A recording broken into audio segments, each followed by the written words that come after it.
un monde où tout est musique.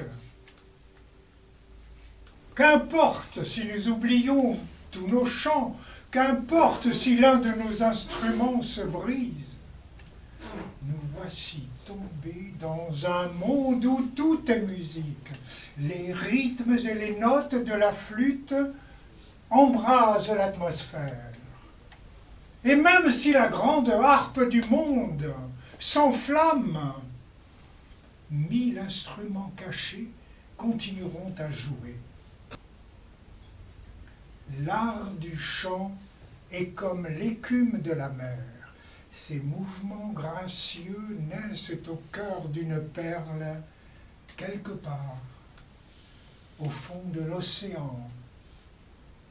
Des poèmes s'élèvent, tels les embruns et les bois flottés sur les plages. Quel désir! Ils sont issus d'une racine lente et puissante, invisible à nos yeux. Mais halte aux paroles, suffit, ouvrez grand la lucarne au milieu de votre poitrine et laissez tous les esprits entrer et sortir librement. Nous allons vous présenter des poèmes de Jalaluddin Rumi. 750 ans après sa mort, son enseignement spirituel et son œuvre poétique continuent d'avoir un impact très important, aussi bien en Occident qu'en Orient. La taverne. Toute la journée, j'y pense. Et la nuit, je me le demande. D'où est-ce que je viens? Que suis-je censé faire? Je n'en sais rien. Mon âme vient d'ailleurs, cela j'en suis sûr. Et c'est là-bas que j'ai l'intention de finir mes jours. Cette ivresse avait commencé dans une autre taverne. Quand je retournerai là-bas, je serai complètement sobre.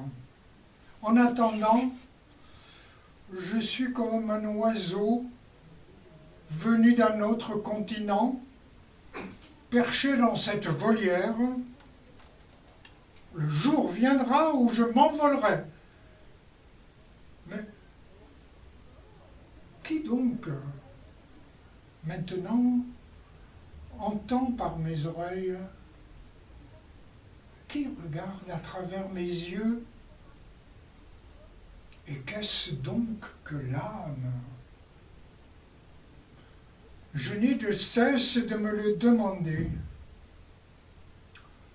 Si seulement je pouvais goûter un soupçon de réponse, je m'évaderais de cette prison pour ivrogne. Je ne suis pas venu ici de mon plein gré. Celui qui m'a amené ici, il devra me ramener à la maison.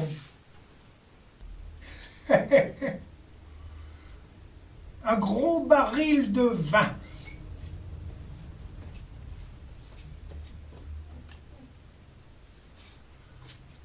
Nous avons un énorme baril de vin et pas de verre. Mais on s'en fiche. Donc dès le matin, nous rougeoyons, le soir, nous rougeoyons encore. Les gens disent que nous n'avons aucun avenir. Ils ont bien raison. Mais on s'en fiche. La complainte du roseau.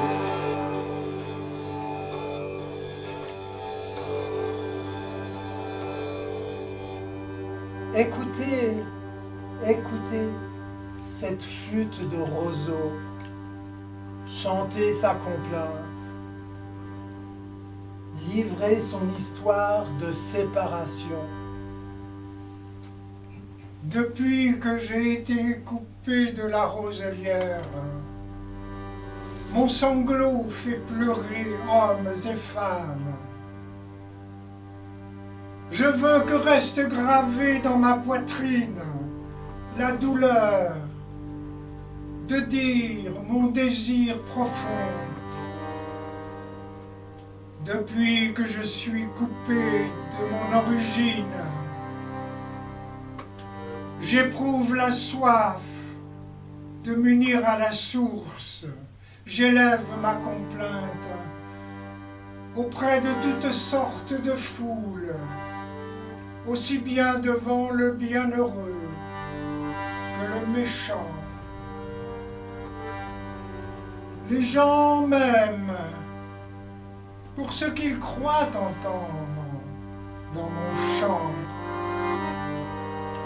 Mais nul ne discerne en moi les secrets au cœur de mon sanglot. Les oreilles et les yeux manquent de lumière pour le percevoir. C'est le feu dans ce roseau, et non pas le souffle qui fait la musique. Que soient donc balayés tous ceux à qui ce feu fait défaut. C'est le feu de l'amour qui inspire la flûte. C'est le ferment de l'amour qui pétille dans le vin. La flûte, consolatrice de tous les amours déchirés, ses modes pénétrants révèlent nos douleurs cachées.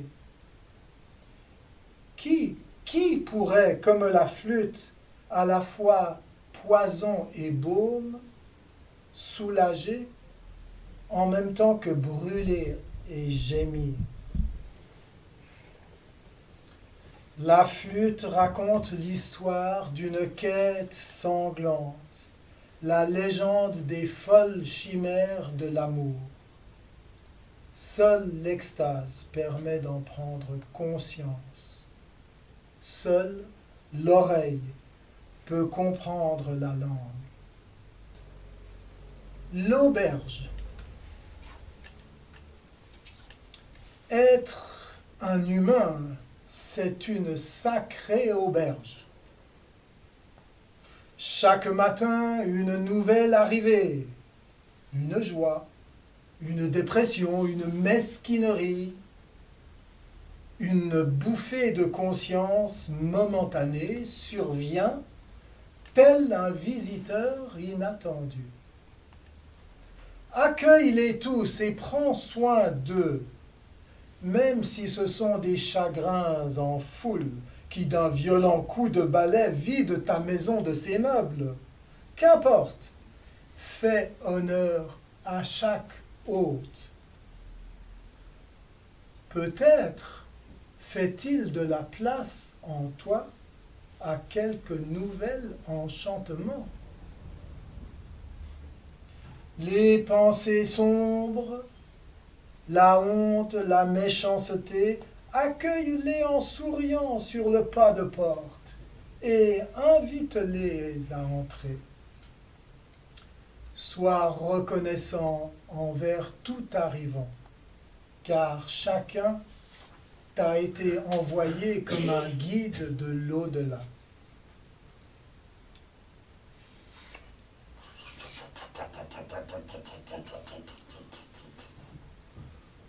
Pois chiche à la casserole.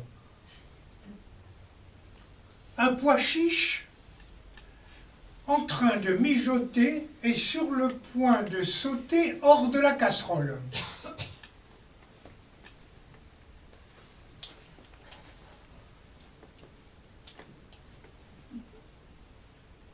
Pourquoi est-ce que tu me fais ça? Pourquoi est-ce que tu me fais ça? Le cuisinier le remet à sa place d'un coup de louche. N'essaie pas de sortir de là, toi. Tu crois que je te torture?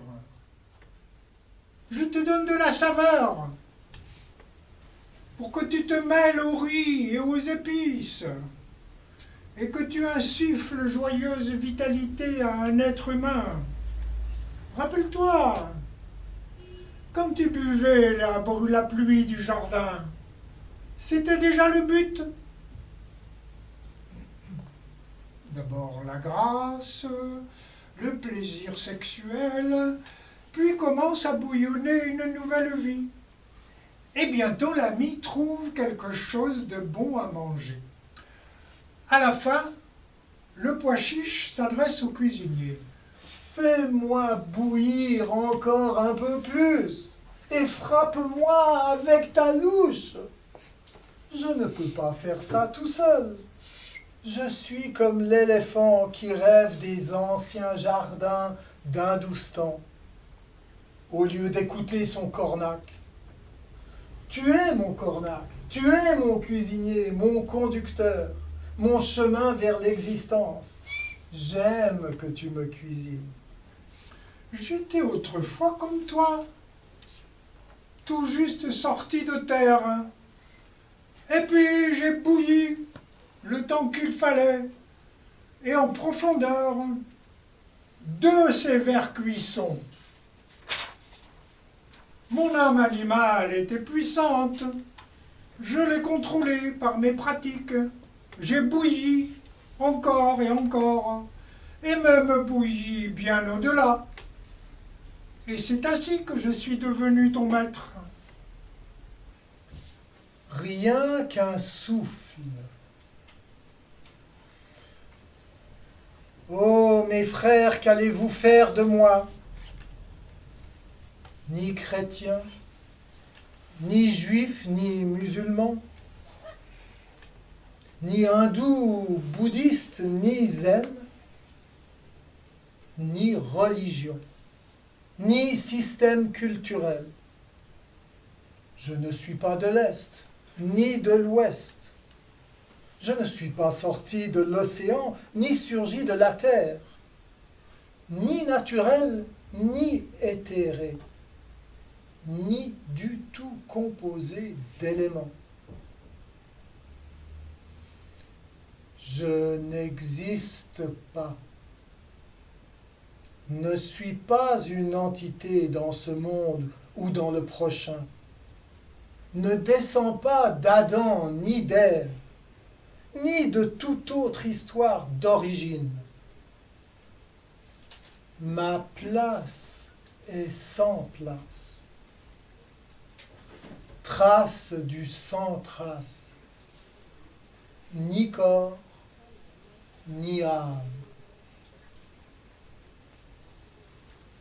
J'appartiens à l'aimer et vu les deux mondes comme un. Et c'est celui-ci que j'appelle et je connais.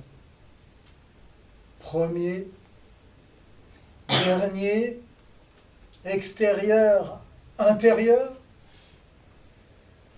rien qu'un souffle, souffle d'un être humain, un être humain qui respire.